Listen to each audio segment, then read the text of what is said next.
If you're in this city as a historian, you sure know a lot about hotels. Yes, absolutely. And I love researching them. And there's some of the oldest established businesses in our community, and tens of thousands of people have passed through them that, moved on to, when they came to town and lived there for a year or two while they got on their feet and went on to do their part to play, to build the city. So, And so many of the old ones still standing, and unfortunately the ones that we've lost this year in the past 18 months or so as well. So the King's is still standing. When it opened, who was passing through the doors? What was it like?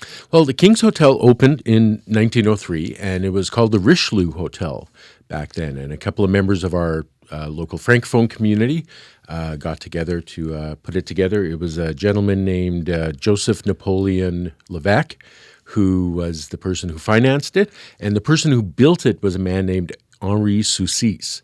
And Mr. Soucis was kind of at the tail end of his career at this time, but he, in the mid-1880s, was part of a business partnership that built things like the previous legislative building, Government House, the central post office for both Regina and Winnipeg, some buildings for the Northwest Mounted Police. So he had a He was huge, very storied career as a contractor, and I guess he came out of, semi-retirement, I think, to build the hotel. And unfortunately, only lasted for about 2 or 3 years under Mr. Levesque. He died at the age of 35, just a couple of years after it opened. And then after that, it went through a string of people who owned it for maybe 1 year or 2 years, about 7 owners in about 15 years. And the sense I got from looking back into it is it was probably always a working class, kind of a working man's hotel. It had 28 rooms, a pool room, a little cafe, and a barber shop. And because sometimes when you look back at the history of these hotels, some of them had a magnificent dining room, or they had a dance hall with an orchestra and things like that back in the early days. King's didn't seem to have anything like that. And when you look at either census street directories or census records, it was full of residents. So it wasn't a tourist hotel. It was kind of off the beaten track, right? It wasn't on Main Street. And it was Teamsters, laborers, CP rail workers. People building Winnipeg. And I think just it was really kind of probably meant to be kind of a residential hotel for people coming to work in and around the railway there. And I was going to say, and it's tucked back in there where the Ironworks building would have been, which just went through, I think, some fire. And then it's right there by where the, as you said, the railway was. So maybe coming off doing that work as Winnipeg was getting ready to boom. Yeah, and that he seemed to be who filled the rooms for the first, say, 20, 30 years.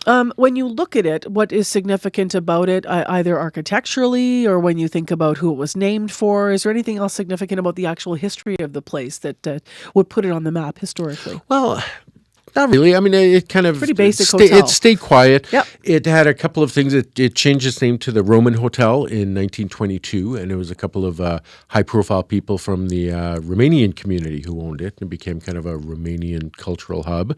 And then again, in the I think it was in the 30s, the Bodnars ran it, and they were Slovakian. And there was a whole bunch of events there for the Canadian Slovak League, which at the time was based in Winnipeg. So there were all sorts of dinners and ceremonies and things like that were held there. So a lot of different ethnic groups kind of had it as their own for a while. And then for about 30 years, it was owned by Drury's Brewery. And that happened usually during the Depression. A lot of these hotels fell into debt, couldn't get out of it. There was no money to be had.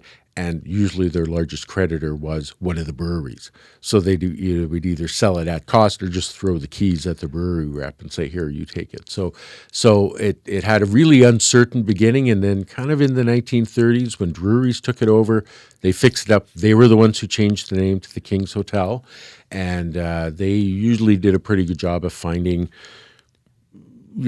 people to lease it to that would have it long term. So after that, it had all of these, people who had it for 10 years or 15 years.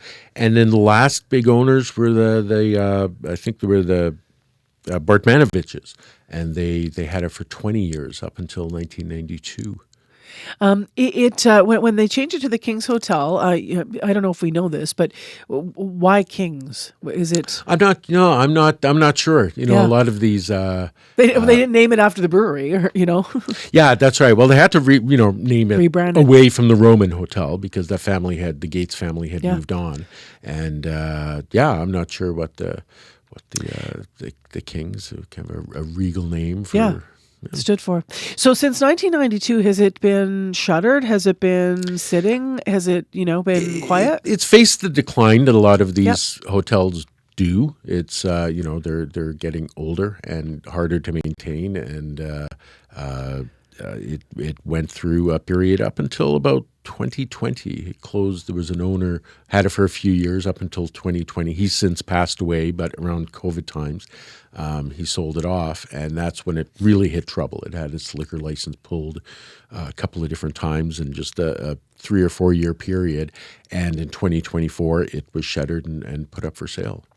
So obviously, the Manwin and the Sutherland have both burnt to the ground.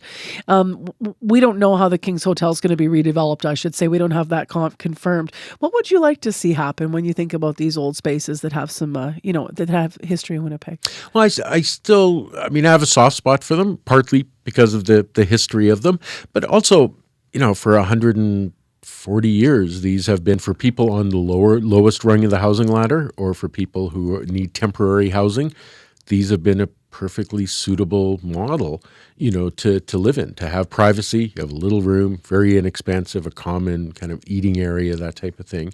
And, when people cheer when these places burn down or get knocked down, the folks that live there, they're not going to go buy one of the empty condos on Waterfront Drive. They're going to end up probably on the riverbank at Waterfront Drive. So, I think if they're not everybody's cup of tea to live in, and some of them probably did need to be shut down, but there are some that are fairly well run, and they can be a piece of the housing crisis puzzle that we have. Yeah, and we'll see if this is going to be a piece of that, especially given the area that it's in. So we don't have any confirmation, like I said, of what it's going to be, the future of it. But there sure is a lot of discussion right now about needing those spaces for people and needing to reimagine what they look like.